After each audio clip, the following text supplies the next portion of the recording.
Good. Great. I'm Anna W.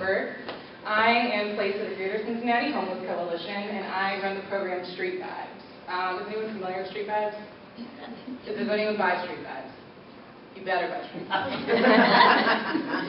So that's my program.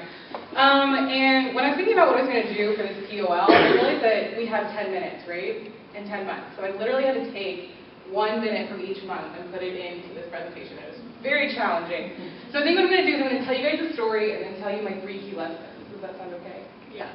Great. Awesome. So just to tell you a little bit about my placement, Street Bags is a newspaper. I have a couple copies over here that I can pass around for you guys to look at. Produced by the Greater Cincinnati Homeless Coalition. Our organization is committed to ending homelessness on a systematic level. I'll hand these out. Individuals experiencing homelessness can buy street bags for 50 cents from us and sell it for $1.50. So they make $1 profit from each paper. And what I was tasked to do was just kind of manage the guys on the back of the paper, the guys and gals.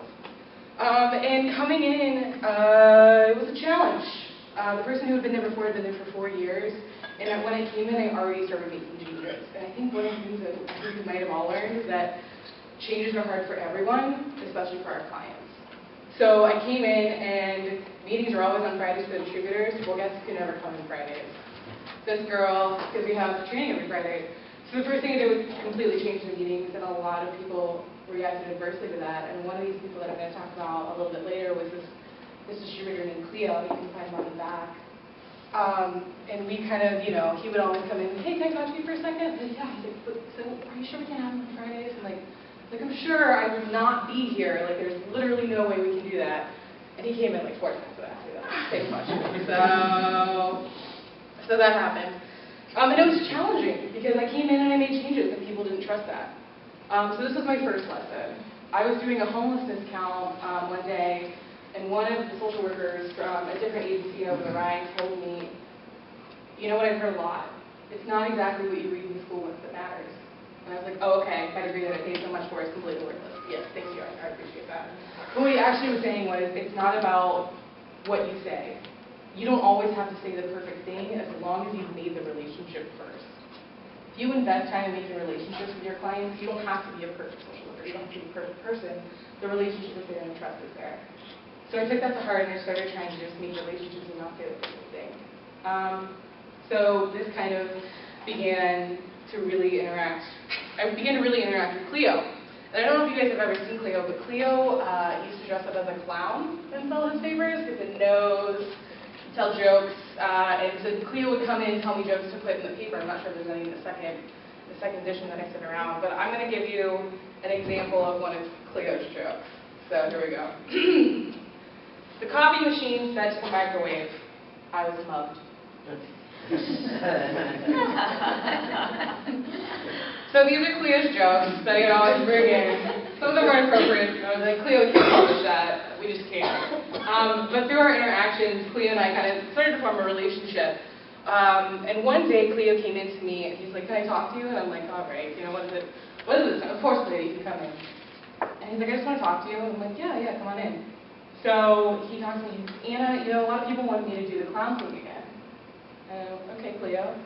He's like, I don't want to do that anymore. And I'm like, you don't have to. You do whatever you want. And he said to me, I'm realizing something. That clown nose that I wore was a mask. I was masking my depression. I was masking my illness. I was masking, my pain, and I don't want to do it anymore. And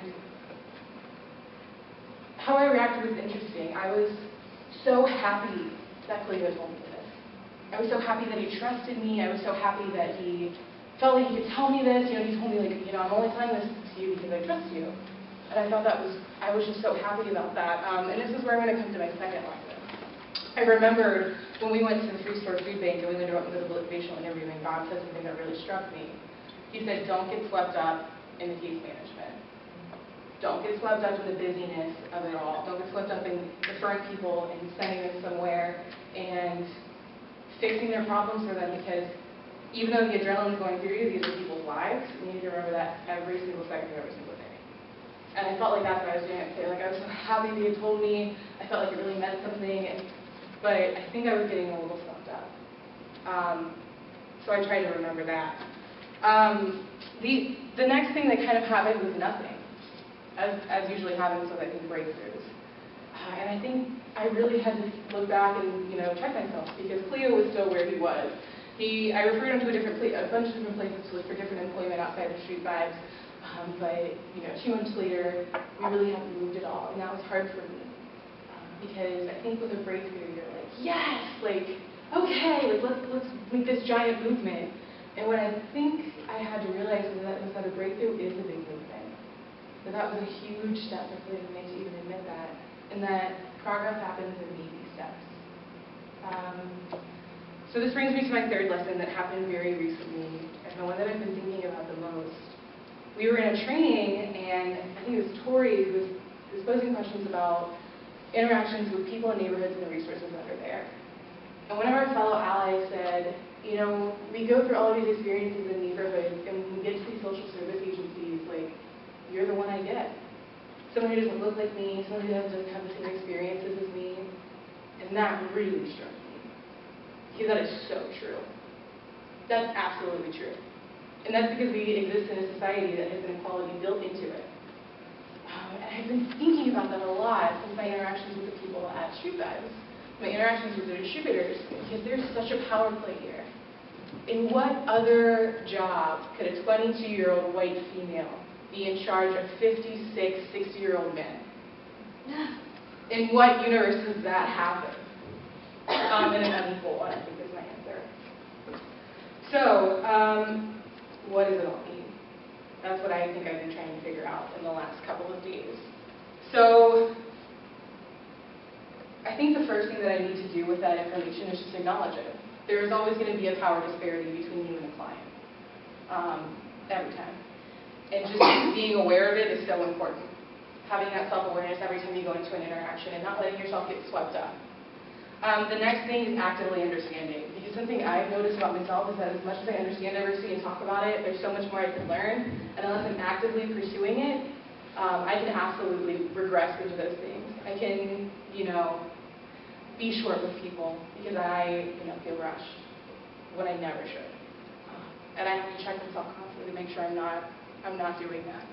But the biggest thing this kind of taught me was that I need to advocate for macro change. I've always been a macro person. I've always thought here interaction with people is something that I like, but I don't think that it solves things as quickly.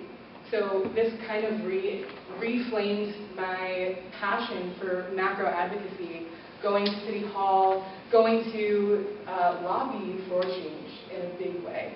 So going forward, what I've learned from the Public Allies experience is to build relationships. To don't get swept up in the hustle and bustle of social service.